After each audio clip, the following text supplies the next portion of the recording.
Saudara-saudari, selamat datang di Main Worship Service. Kita percaya bahwa Tuhan sanggup menjamah dan memberkati kita ketika kita mengikuti ibadah secara online di rumah kita masing-masing. Oleh karena itu, silakan Anda bagikan link ibadah online kita ini kepada teman atau kerabat Anda agar mereka juga dapat mengalami berkat dan jamahan Tuhan.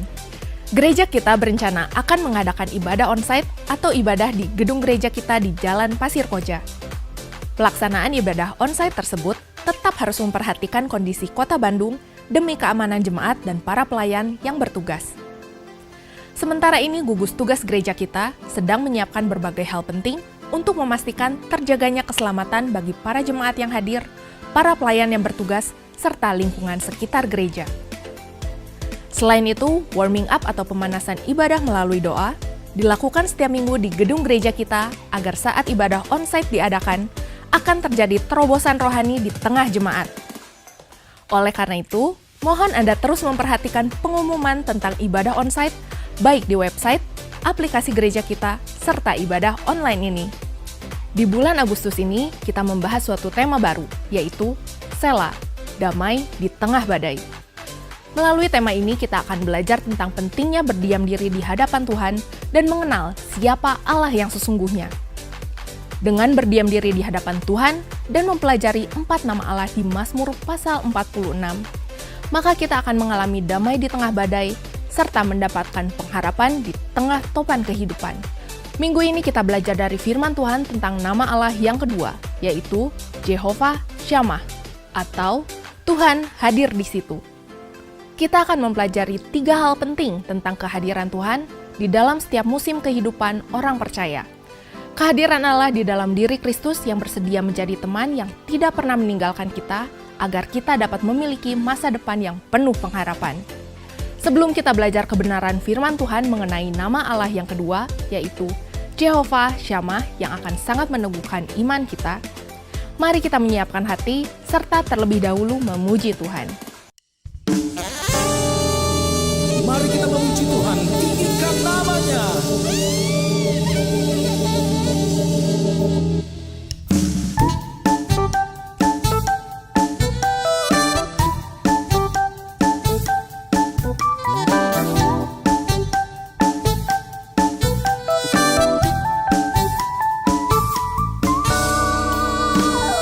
Datanglah ke bangkitnya dengan hati bersyukur, ke dalam pelatarannya dengan hati bersuka, rasakan dan lihatlah betapa baiknya Tuhan bagi yang berlindung padanya.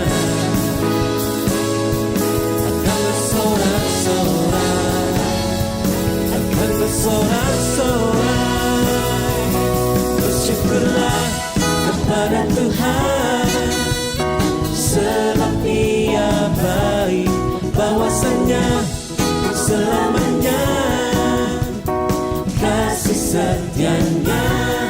Bersyukurlah kepada Tuhan, sebab Ia baik, bahwasanya untuk selamanya kasih setianya.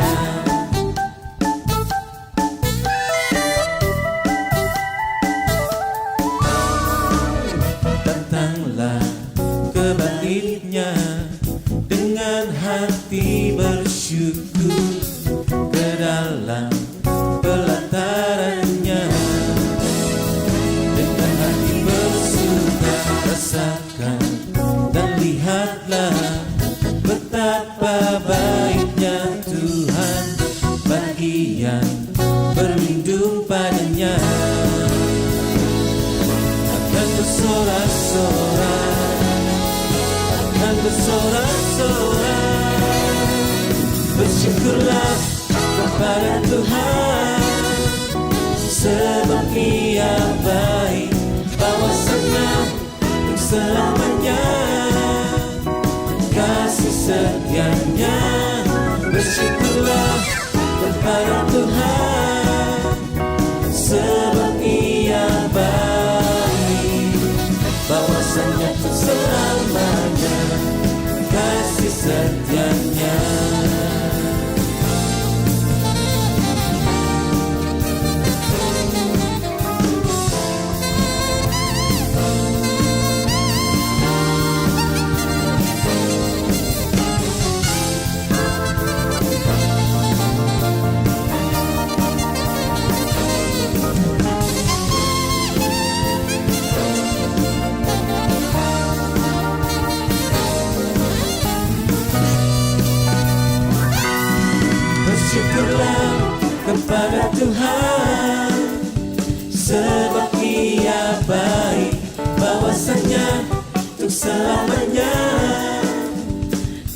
kasih setianya. Bersyukurlah kepada Tuhan, sebab Ia baik. Bahwasanya untuk selamanya, bahwasanya untuk selamanya, bahwasanya untuk selamanya, kasih setianya.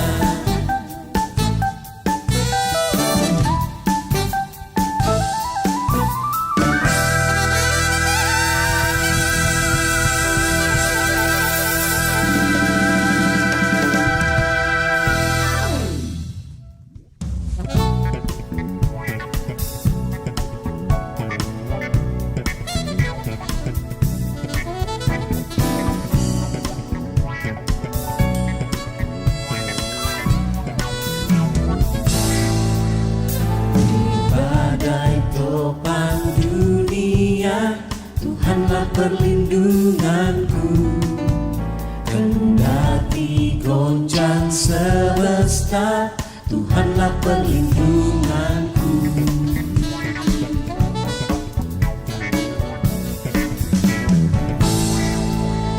Baik siang maupun malam gelap, Tuhanlah perlindunganku. Niscaya takutku lenyap, Tuhanlah perlindunganku. Ya Yesus gunung batu di dunia, di dunia, di dunia. Ya Yesus gunung batu di dunia, tempat perlindungan teduh.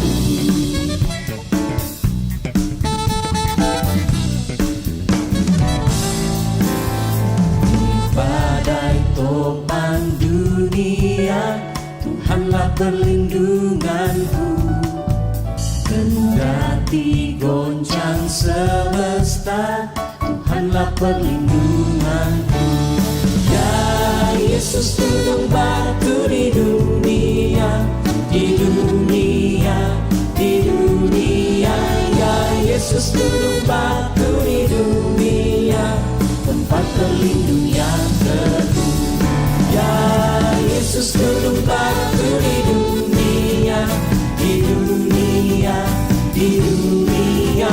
Ya Yesus gunung batu di dunia, tempat perlindungan yang teduh.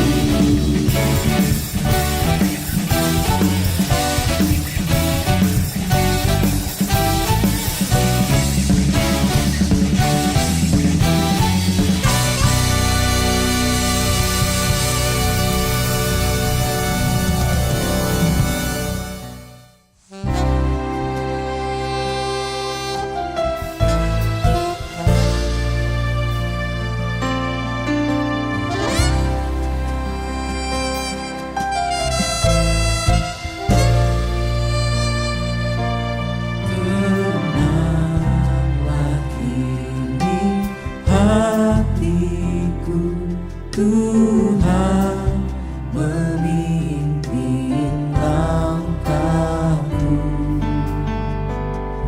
di tiap saat dan kerja, tetap ku rasakannya.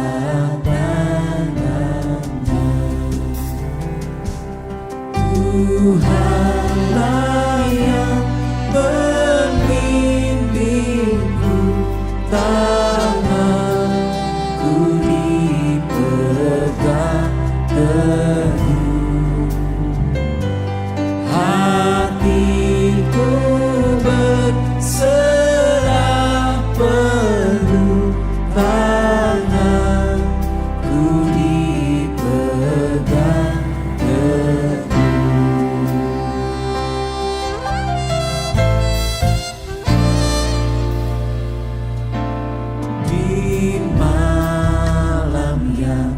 Gelap benar di taman indah dan segar, di taufan dan di laut tenang.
Mari kita sama-sama nyanyikan. Haleluya, haleluya,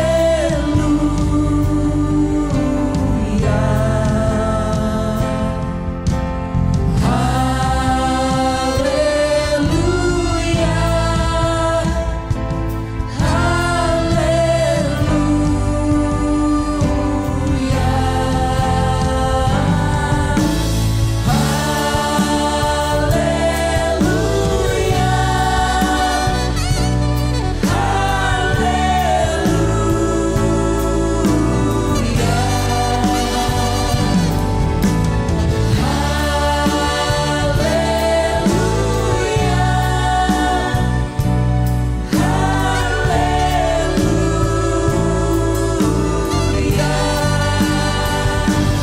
ada mukjizat dalam bersyukur. Engkau tempat perlindunganku, Tuhan. Imanku tetap teguh dalam-Mu, ku menang. Ada mukjizat dalam bersyukur. Engkau tempat perlindunganku, Tuhan. Imanku tetap teguh dalam-Mu, ku menang bersamamu.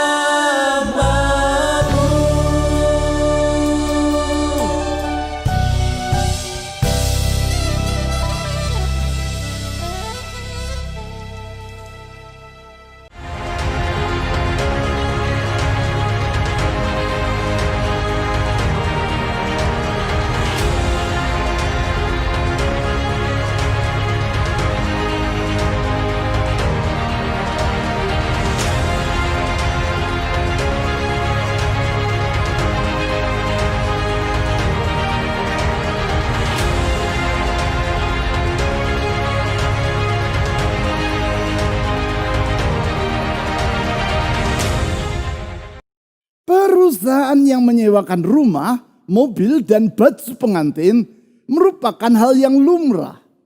Namun usaha yang dikerjakan oleh Japan Efficiency Corp, sebuah perusahaan yang berkantor di kota Tokyo, Jepang, terbilang unik dan menarik.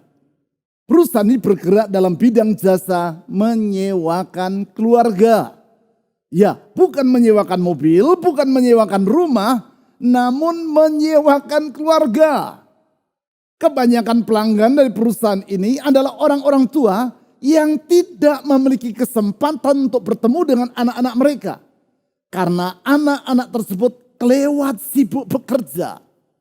Untuk mengobati rasa kesepian, maka orang-orang lanjut usia ini menyewa pribadi-pribadi yang dibayar untuk berperan sebagai anak, menantu, dan cucu mereka.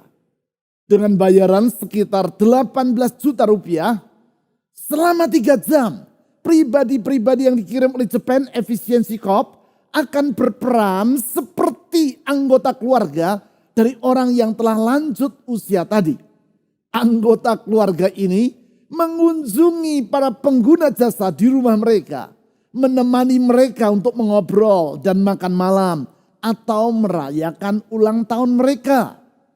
Para pemeran ini bersikap seakan-akan bahwa mereka adalah sungguh-sungguh anggota keluarga dari para penyewa tersebut.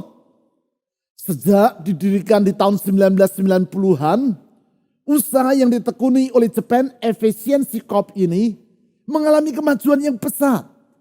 Dari hari ke hari jumlah pelanggan yang menggunakan jasa mereka semakin bertambah banyak.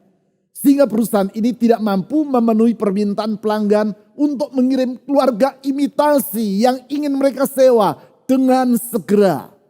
Daftar antrian pelanggan yang ingin menggunakan jasa mereka cukup sangat panjang. Alhasil, berbagai perusahaan sejenis juga mulai bermunculan di Jepang.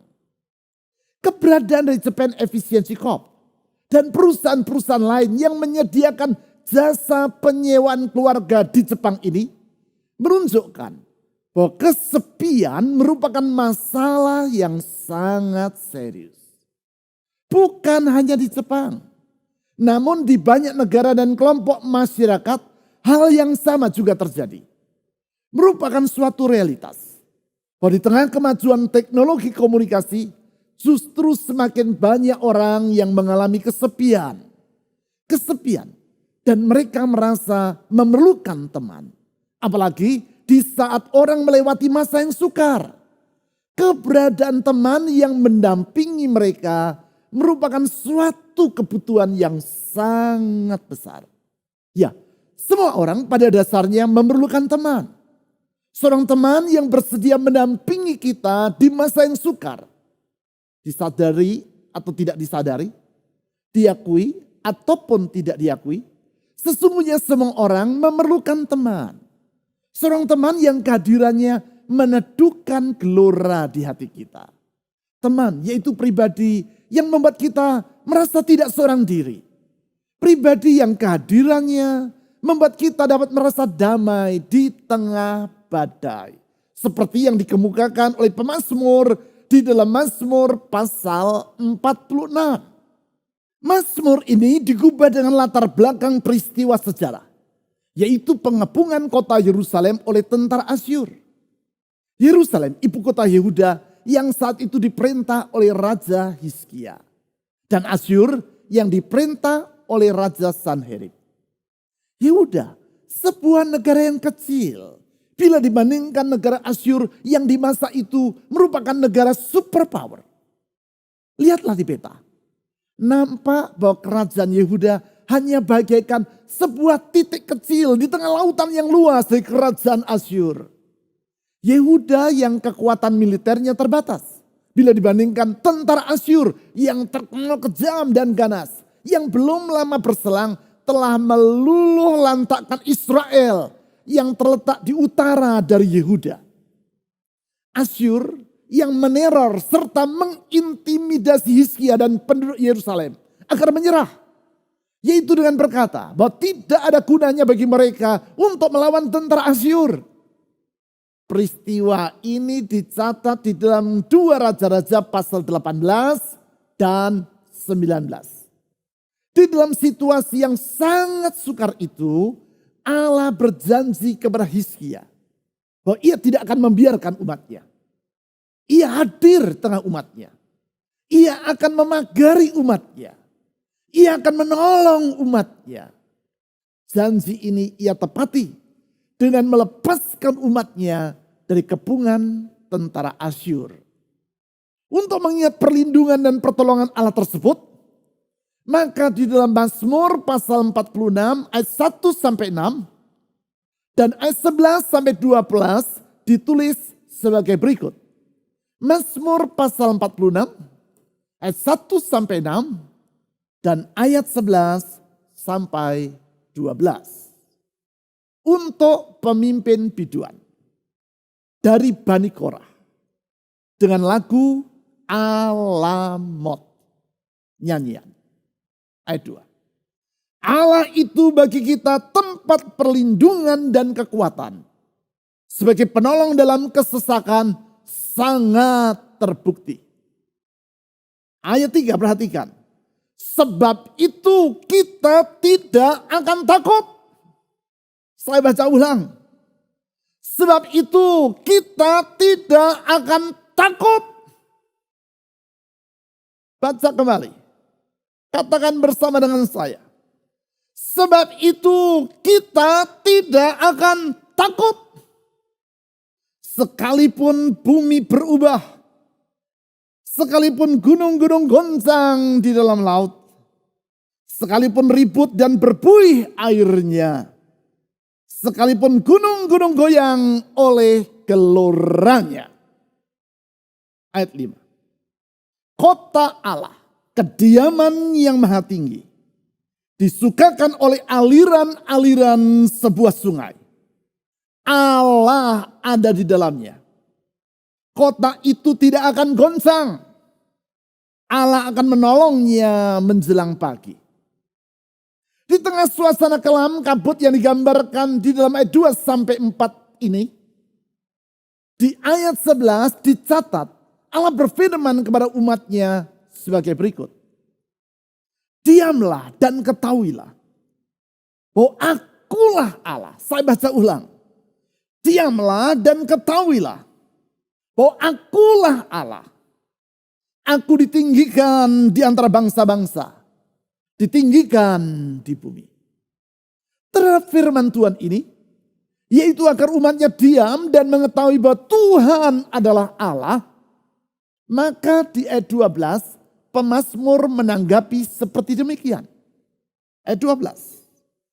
Tuhan semesta alam menyertai kita. Kota benteng kita ialah Allah Yakub. Apabila saat ini saudara sedang berada di dalam keadaan terkepung oleh kesukaran, seperti kota Yerusalem yang sedang dikepung oleh tentara Asyur, dan saudara merasa tidak berdaya untuk mengatasinya, sama seperti yang dirasakan oleh Raja Hizkia ketika menerima ancaman dari Raja Asyur. Ingatlah 3 hal yang dikemukakan di dalam Mazmur pasal 46 ini. Yang pertama, yaitu bahwa kita tidak seorang diri. Karena Tuhan hadir di situ. Di dalam segala keadaan. Baik di masa suka atau sukar. Baik di masa muda atau sulit. Baik di masa panen atau krisis. Sesungguhnya kita tidak pernah seorang diri. Karena Tuhan hadir di situ. Tuhan hadir di situ menyertai kita. Kita tidak pernah seorang diri. Karena ada Dia yang selalu bersama kita. Sehingga kita dapat berkata, I'm not alone. Aku tidak seorang diri. Sebagaimana yang saya utarakan tadi, di saat kita sedang melewati masa yang sukar, di situ kita menyadari betapa kita memerlukan teman yang hadir dan menyertai kita. Seorang teman yang kehadirannya akan membuat kita tidak merasa sebatang kara dan serasa harus menanggung beban seorang diri. Beberapa tahun yang lalu, seorang teman saya yang tinggal di Bekasi, Jawa Barat, menceritakan tentang musibah yang ia alami. Curahan hatinya tersebut menyadarkan saya tentang pentingnya kehadiran seorang teman dikala kita melewati masa sukar. Teman saya ini memiliki 3 orang anak. 2 orang perempuan dan 1 laki-laki. Sang anak laki-laki baru saja lulus sarjana dan baru 1 bulan diwisuda. Sementara dalam perjalanan pulang dari wawancara di perusahaan tempat ia melamar kerja, si anak laki-laki tersebut mengalami kecelakaan lalu lintas. Sepeda motor yang ia kendarai tertabrak oleh mobil dan sang pemuda meninggal di tempat. Sekitar 6 bulan kemudian saya bertemu dengan teman saya ini. Saya menyampaikan ucapan turut berbela-sungkawa. Tanpa saya minta, teman saya ini mencurahkan perasaan hatinya. Perasaan hati yang ia alami ketika musibah tersebut terjadi. Ia berkata, saat itu bagi saya seakan-akan langit runtuh. Saya merasa sangat sedih sekali. Sedemikian sedihnya sampai saya tidak mampu berpikir lagi. Di saat itu yang sangat saya perlukan adalah kehadiran orang di dekat saya. Kehadiran mereka. Bukan apa yang mereka katakan. Karena apa yang mereka ucapkan untuk menghibur saya tidak dapat saya cerna. Pikiran saya serasa buntu. Namun kehadiran mereka dapat saya sadari. Dan hal itu sangat saya perlukan. Kehadiran mereka sangat menguatkan hati saya. Karena melalui kehadiran mereka, saya merasa bahwa saya tidak menanggung kesedihan itu seorang diri. Ada orang-orang yang berempati dengan diri saya, kata teman saya. Apa yang dikemukakan oleh teman saya ini sebenarnya merupakan ungkapan hati dari banyak orang ketika mereka sedang melewati pergumulan kehidupan. Di dalam situasi seperti itu, kita memerlukan seorang teman yang mendampingi kita. Berita baik. Kita memiliki seorang teman. Kita tidak seorang diri. Sehingga kita dapat berkata, I'm not alone. Kita memiliki seorang teman yang dapat diandalkan. Dan yang tidak akan meninggalkan kita. Seorang teman yaitu Allah sendiri. Allah yang di dalam Mazmur pasal 46 memperkenalkan dirinya di dalam 4 nama. Yang ia sebutkan secara langsung maupun tidak langsung. Dengan mempelajari 4 nama Allah tersebut, kita akan mengenal sifat-sifatnya. Karena nama Allah memang menggambarkan siapakah Allah yang sesungguhnya. Hal ini berbeda dengan manusia. Nama seseorang tidak selalu mencerminkan sifatnya. Orang yang bernama Sabar belum tentu sifatnya sabar. Sedangkan bisa jadi orang yang namanya bukan Pak Sabar seperti saya, tetapi sifatnya sangat sabar. Nama Allah yang pertama telah kita pelajari minggu yang lalu. Yaitu bahwa dia adalah El Elyon. Yang artinya adalah God Most High. Atau Allah yang maha tinggi. Nama ini disebut di ayat 5. Namanya yang kedua yaitu Jehovah Shammah. Yang artinya adalah the Lord is there. Atau Tuhan hadir di situ. Hal tersebut ditulis secara tidak langsung di ayat 5 dan 6 sebagai berikut. Mazmur pasal 46 ayat 5 dan 6. Kota Allah, kediaman yang maha tinggi, disukakan oleh aliran-aliran sebuah sungai. Kota Allah yang dimaksudkan di sini adalah Yerusalem. Disukakan oleh aliran-aliran sebuah sungai. Ayat 6, perhatikan ayat 6. Allah ada di dalamnya. Saya ulang.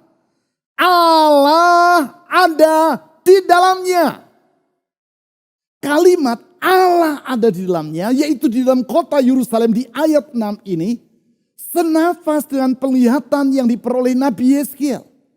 Dan yang dicatat dalam Yeskiel pasal 47 dan 48. Di situ ditulis bahwa Yeskiel melihat kota Yerusalem dengan sebuah sungai yang mengalir keluar dari mezbah Allah yang ada di dalamnya. Kota Yerusalem. Kota yang Tuhan hadir di situ. Sehingga di dalam Yeskiel pasal 48 ayat 35 ditulis sebagai berikut. Yeskiel pasal 48 ayat 35.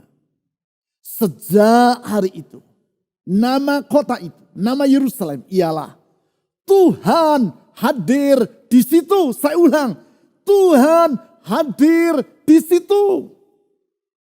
Tuhan hadir di situ. Atau di dalam Mazmur pasal 46 ayat 6 disebut Allah ada di dalamnya. Tuhan hadir di situ. Atau di dalam bahasa Ibrani adalah Jehovah Shammah. Singkat kata dengan berkata dalam Mazmur pasal 46 ayat 6. Yaitu bahwa Allah ada dan hadir di kota Yerusalem. Maka pemazmur secara tidak langsung menyebut nama Allah. Yaitu bahwa dia adalah Jehovah Shammah. Tuhan hadir di situ. The Lord is there. Jehovah Shammah artinya Tuhan hadir dan menyertai umatnya. Jehovah Shammah artinya Tuhan hadir dan tidak akan meninggalkan umatnya. Bukan hanya di masa pemulihan seperti yang dilihat oleh Yeskiel. Tuhan hadir tengah umatnya. Namun juga di masa sukar. Seperti yang sedang dialami oleh Hizkia dan penduduk Yerusalem. Tuhan hadir di tengah umatnya. Bukan hanya di masa yang mudah Jehovah Shammah menyertai kita. Tetapi di masa yang sukar, ia juga tetap menyertai kita. Bukan hanya di padang rumput yang hijau, Yesus Sang Gembala yang baik itu menyertai kita.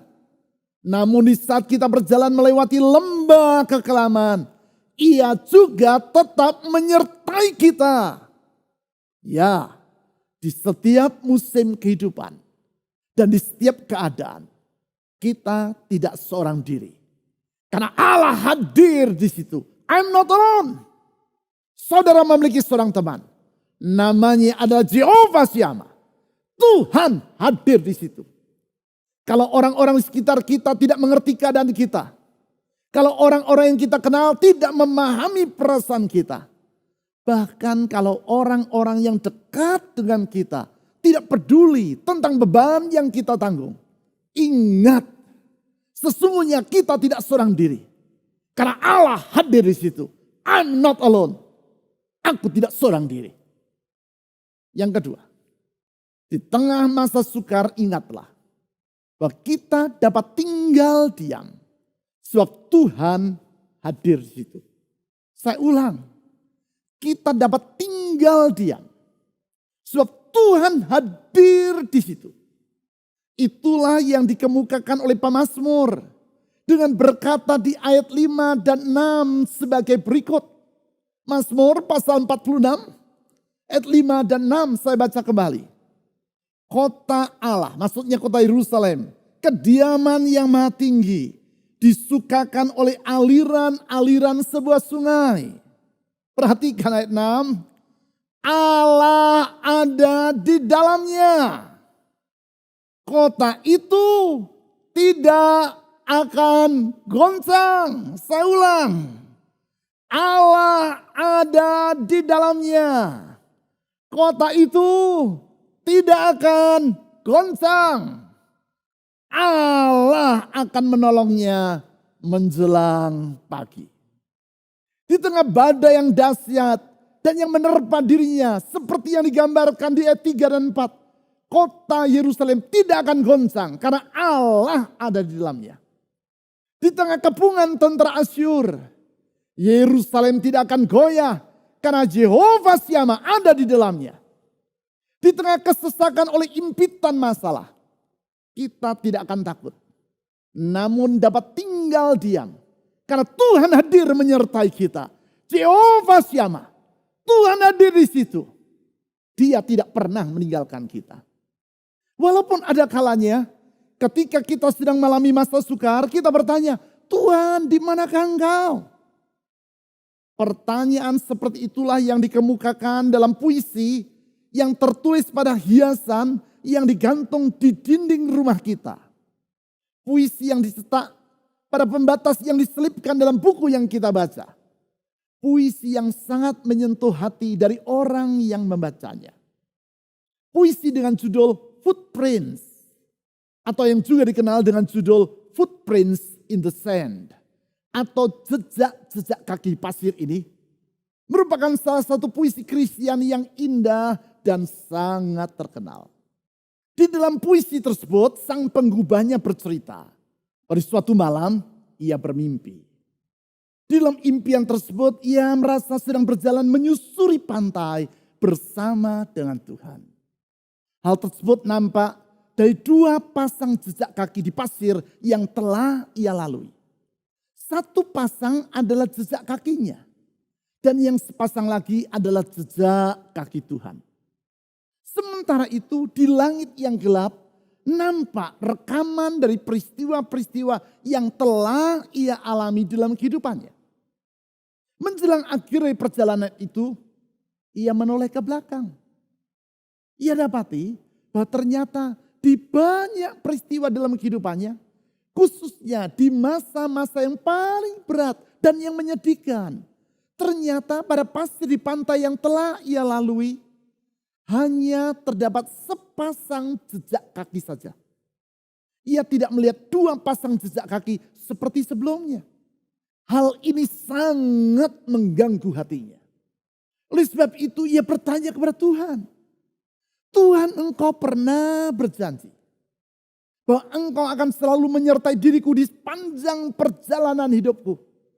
Namun aku dapati, justru di saat-saat yang paling sulit dalam kehidupanku, ternyata hanya terdapat sepasang jejak kaki pada pasir di pantai.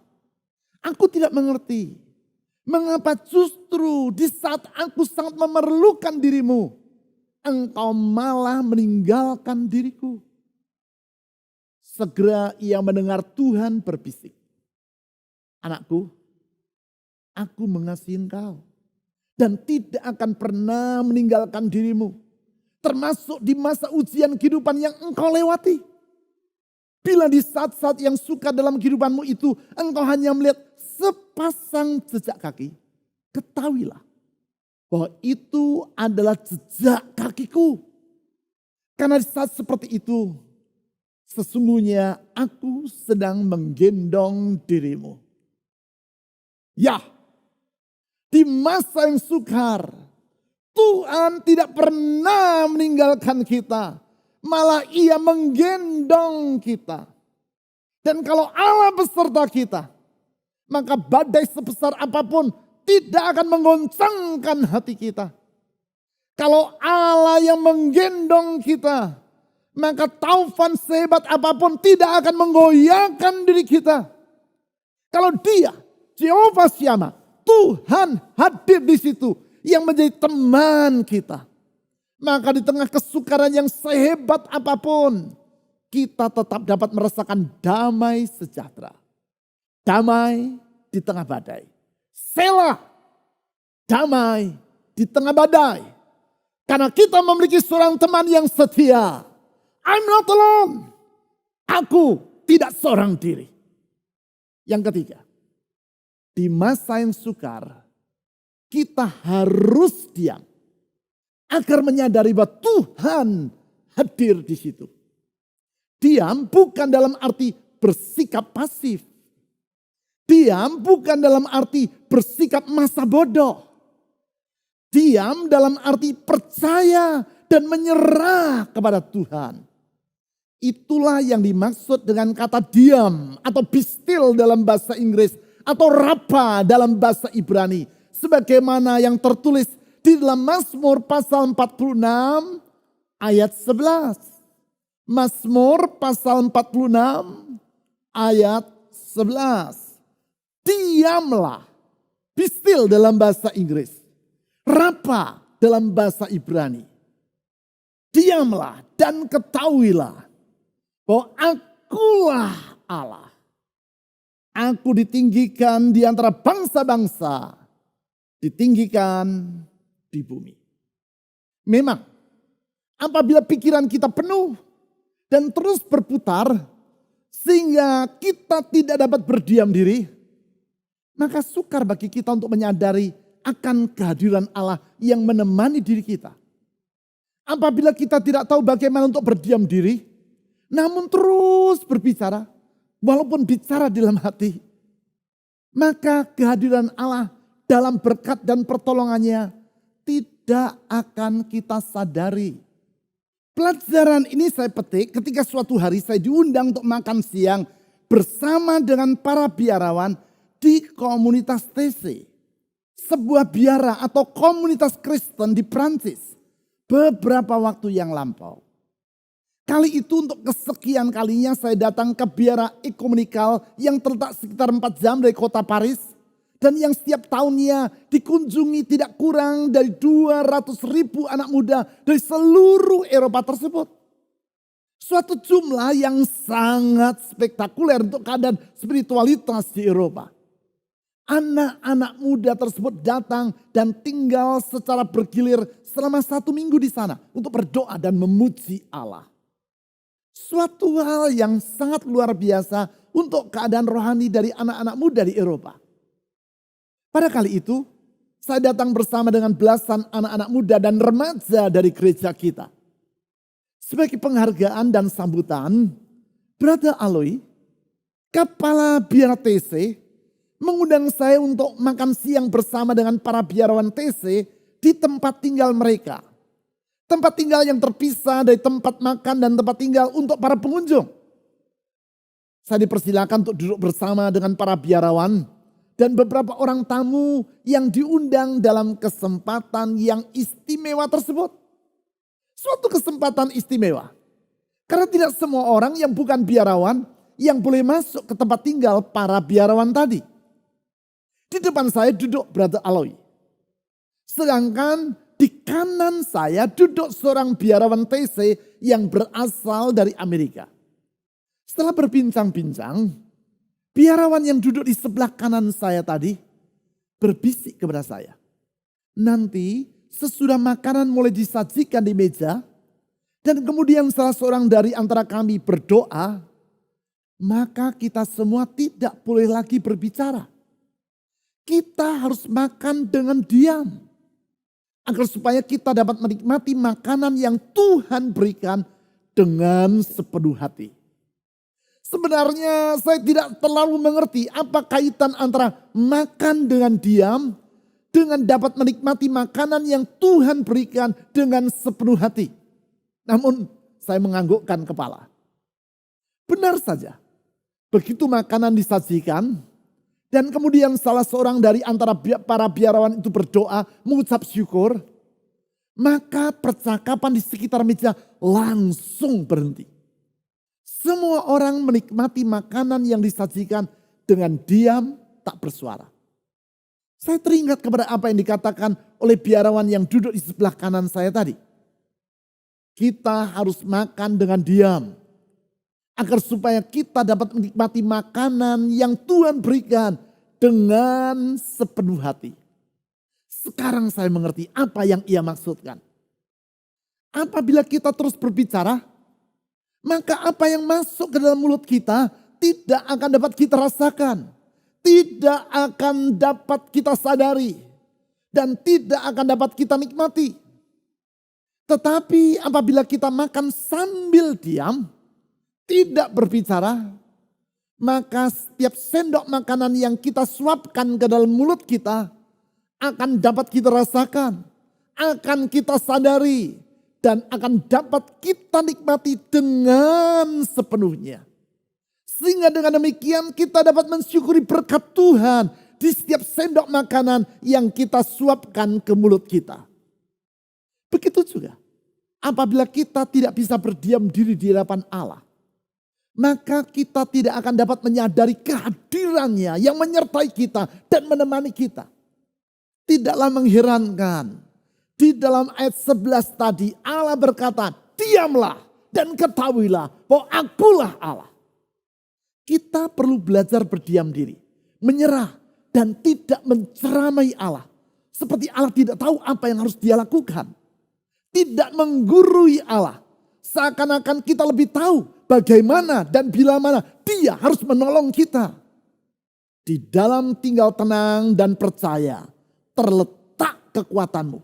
Kata Yesaya pasal 30 ayat 15. Dengan diam, tinggal tenang dan percaya kepada Tuhan, maka kita akan menyadari kehadirannya menyertai diri kita. Dengan diam, yaitu berdiam diri di hadapan Allah dan berserah kepadanya, kita akan menyadari bahwa I'm not alone. Aku tidak seorang diri. Bagaimana kita dapat berdiam diri di hadapan Allah? Sikap ini merupakan suatu hal yang sangat tidak mudah bagi kebanyakan orang. Karena kita lebih suka untuk berbicara dan memberitahu Allah tentang ini dan itu daripada berdiam diri di hadapannya. Tidak sedikit di antara kita yang sulit untuk berdiam diri di dalam keheningan lebih dari 1 atau 2 menit saja. Begitu kita mengheningkan pikiran kita dan mengarahkan hati kita kepada Allah lebih dari 1 menit, maka pikiran kita langsung mengembara kemana-mana. Kita mulai berpikir, bagaimana keadaan si Anu? Sudah ini saya akan pergi kemana? Mengapa doa dalam keheningan ini tidak segera selesai? Banyak urusan yang sedang menanti diriku. Seakan-akan dunia akan berhenti berputar kalau kita tidak melakukan sesuatu. Seakan-akan alam semesta ini bergantung pada diri kita dan akan runtuh kalau kita berdiam diri. Suatu sikap yang sangat keliru. Dan yang membuat kita sulit untuk menyadari keberadaan Allah yang mengatur seluruh alam semesta dengan kuasa dan kedaulatannya. Minggu depan dan minggu berikutnya, selama 2 minggu berturut-turut di dalam ibadah online ini, saya akan mengajak saudara untuk mempelajari langkah-langkah praktis dari berdiam diri di hadapan Allah. Langkah-langkah praktis yang akan sangat menolong kita untuk menyadari kehadiran Allah yang menyertai dan menemani kita. Langkah-langkah praktis yang dimulai dengan mengingat dan merenungkan nama-nama Allah yang sudah kita kenal. Dengan mengingat dan merenungkan nama-namanya, kita akan semakin mengenal sifat-sifatnya. Sifat-sifatnya yang meneduhkan dan meneguhkan hati kita. Setidaknya ada 2 nama Allah yang telah kita pelajari. Pertama, dia adalah El Elyon. Allah yang maha tinggi. Allah yang jauh lebih tinggi dibandingkan semua persoalan kita. Allah yang jauh lebih tinggi dibandingkan kemampuan kita. Allah yang maha tinggi, El Elyon, sehingga tidak ada yang sukar bagi dirinya. Allah yang maha tinggi, El Elyon, sehingga tidak ada yang mustahil bagi dirinya. Allah yang maha tinggi, El Elyon, yang telah rela merendahkan dirinya sendiri, mengambil rupa seorang hamba dan bersama dengan manusia. Namanya adalah Yesus Kristus. Pribadi yang maha mulia, yang rela menanggung kehinaan, bahkan menderita sengsara sampai mati di kayu salib bagi kita manusia yang hina. Kedua, dia adalah Jehovah Shammah, Tuhan yang hadir di situ. The Lord is there. Tuhan yang hadir di situ, yang tidak pernah meninggalkan kita, namun menyertai kita untuk selama-lamanya. Tuhan yang tidak pernah membiarkan kita berjalan seorang diri, namun senantiasa menuntun hidup kita melalui rohnya dan membawa kita ke masa depan yang penuh dengan pengharapan. Tuhan yang menyertai kita, sehingga namanya juga disebut sebagai Immanuel, yang artinya adalah Allah beserta dengan kita. Immanuel yang telah lahir dan hadir di tengah-tengah kita, di dalam diri Yesus Kristus, Tuhan kita. Di dalam Dia, kita memiliki masa depan yang penuh dengan pengharapan. Di dalam Dia, yaitu di dalam Yesus Kristus, kita dapat merasakan sela, damai di tengah badai. Di dalam Dia, yaitu di dalam Yesus Kristus yang setia, kita memiliki teman yang tidak akan pernah meninggalkan kita. Sebentar kita akan menyanyikan satu lagu pujian. Sesudah itu saya akan berdoa bagi semua saudara. Saya akan memohon agar Jehovah Shammah, Tuhan yang hadir di situ, yaitu yang hadir menyertai kita dalam Yesus Kristus, Tuhan kita, akan meneguhkan, akan menyertai, akan menuntun, dan akan membuka jalan bagi hidup saudara. Dia yang membuka jalan. Dia pula yang menjamin masa depan kita. Oleh sebab itu, bukalah hati saudara. Arahkan hatimu kepada Dia. Arahkan hatimu kepada sahabat yang setia itu. Kita tahu, kita tidak akan pernah seorang diri. I'm not alone. Bersamamu Bapa, ku lewati semua perkenananmu ya, teguhkan hatiku. Engkau yang bertindak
apapun yang sedang Anda alami hari ini,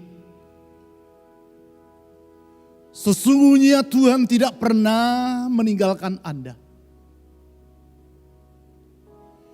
Kalaupun hidup saudara bagaikan kota Yerusalem yang sedang dikepung oleh tentara Asyur,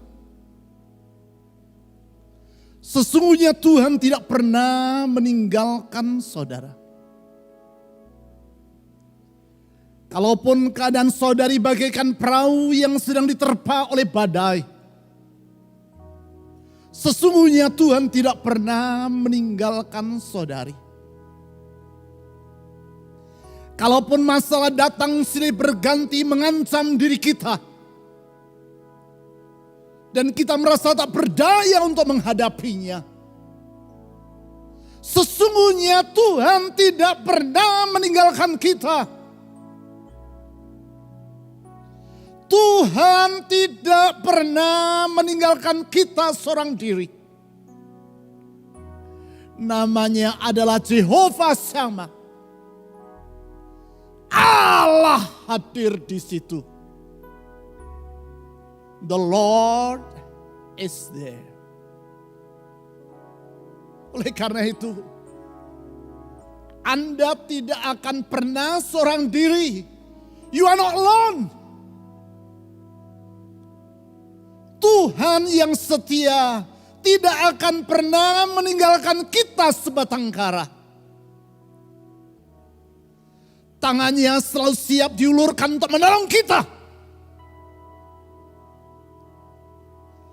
Tangannya selalu siap diulurkan untuk meneguhkan kita. Tangannya selalu siap diulurkan untuk menedukkan badai dan membuka jalan bagi kita. Tangannya yang pernah dipakukan di kayu salib itu mampu menyembuhkan, mampu memulihkan, dan mampu membentangkan masa depan yang penuh dengan pengharapan.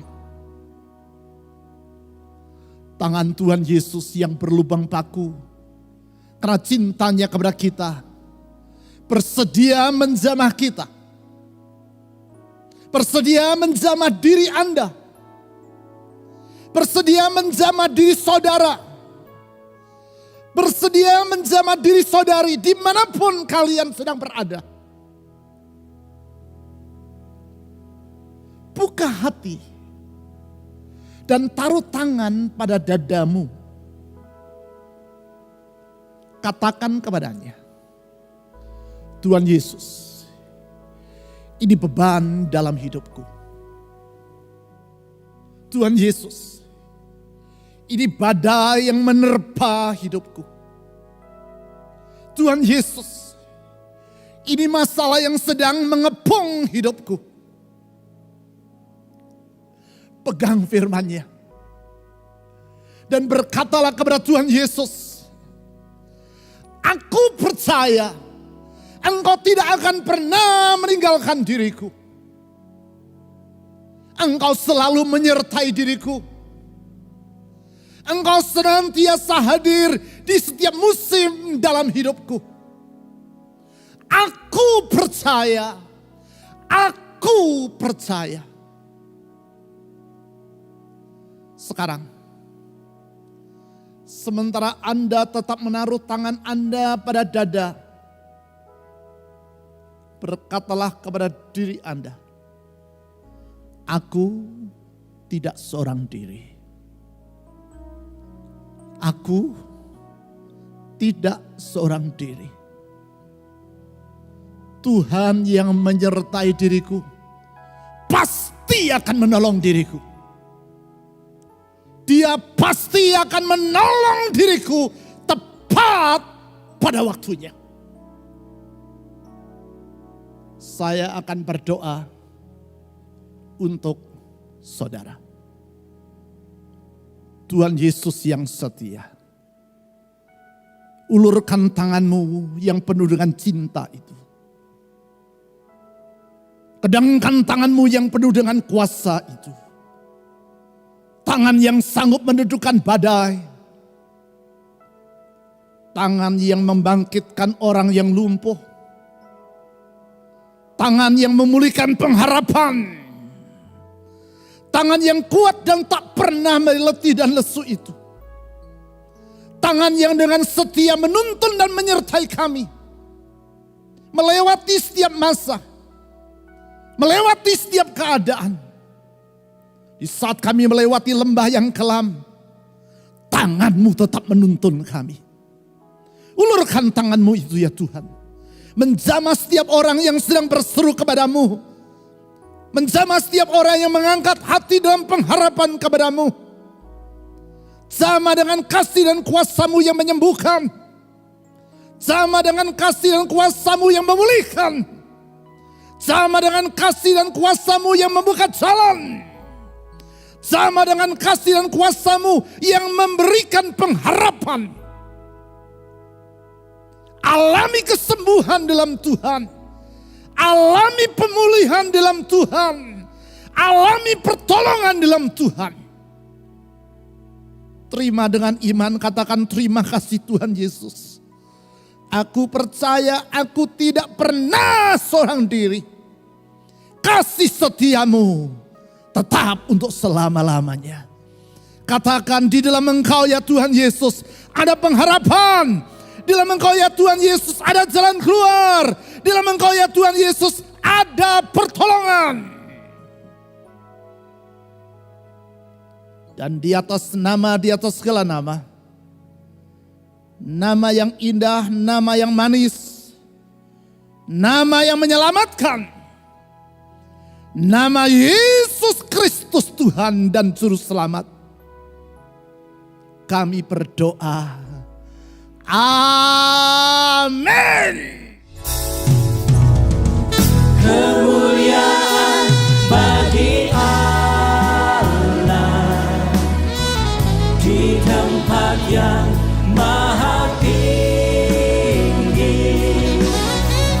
Kemuliaan bagi Yesus, Tuhan yang memerintah atas segalanya, Raja segala raja. Kemuliaan bagi Allah di tempat yang maha tinggi. Kemuliaan bagi Yesus, Tuhan yang memerintah atas segalanya, Raja segala raja.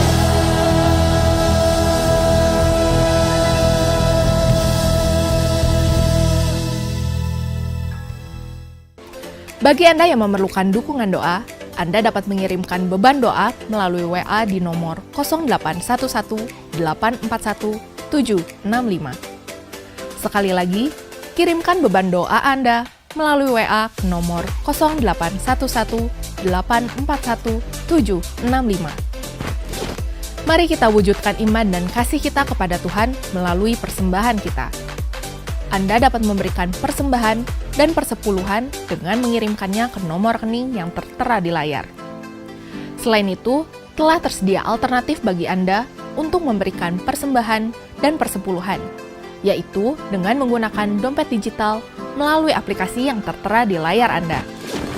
Anda juga dapat melihat berbagai informasi penting dari gereja kita melalui website www.fajarpengharapan.net atau melalui aplikasi GKPB Fajar Pengharapan serta Instagram GKPB Fajar Pengharapan. Terima kasih telah beribadah bersama kami dan kami sangat menantikan kunjungan Anda selanjutnya. Sampai bertemu kembali minggu depan. Mari kita akhiri ibadah kita pada saat ini dengan penuh sukacita. Mari kita berdoa. Tuhan, kami bersyukur buat anugerah-Mu yang besar atas hidup kami. Buat kuasa-Mu yang bekerja ajaib di dalam hidup kami. Dan buat berkat-Mu yang senantiasa menyertai kami. Itu sebabnya di tengah-tengah keadaan yang tidak mudah sekalipun, Tuhan, kami tidak takut dengan apapun yang kami hadapi, karena Engkau Tuhan yang beserta dengan kami. Bahkan ketika kami merasa sendirian di tengah-tengah keadaan yang berat, kami tahu kami tidak pernah ditinggalkan sendirian. Sebab Engkau Tuhan yang beserta dengan kami. Sebab Engkau Tuhan yang menyertai kami selama-lamanya. Sebab Engkaulah sahabat kami yang baik ya Tuhan. Itu sebabnya kami mau serahkan hari-hari di depan kami ke dalam tangan-Mu. Kami mau taruhkan hidup kami di dalam kuasa anugerah-Mu yang ajaib ya Tuhan. Karena kami tahu hari-hari yang ada di depan kami akan kami lewati dengan kepastian. Karena kehadiran-Mu di dalam hidup kami. Sehingga kami boleh menyaksikan pertolongan-Mu. Kami boleh mengalami kemurahan-Mu. Hingga hari-hari di depan kami menjadi hari yang penuh dengan kemenangan. Itu sebabnya hamba-Mu berdoa sekarang untuk seluruh umat-Mu ya Tuhan. Untuk setiap anak-anak-Mu. Aku memohonkan berkat-Mu Tuhan limpahkan atas hidup mereka. Biar mereka hidup dalam penyertaan-Mu. Biar mereka hidup di dalam kemurahan-Mu. Biar mereka hidup di dalam kemenangan-Mu ya Tuhan. Damai sejahtera, sukacita dan berkat-Mu ya Tuhan. Melimpah di dalam hidup setiap anak-anak-Mu. Di dalam nama Tuhan Yesus Kristus kami berdoa. Amin.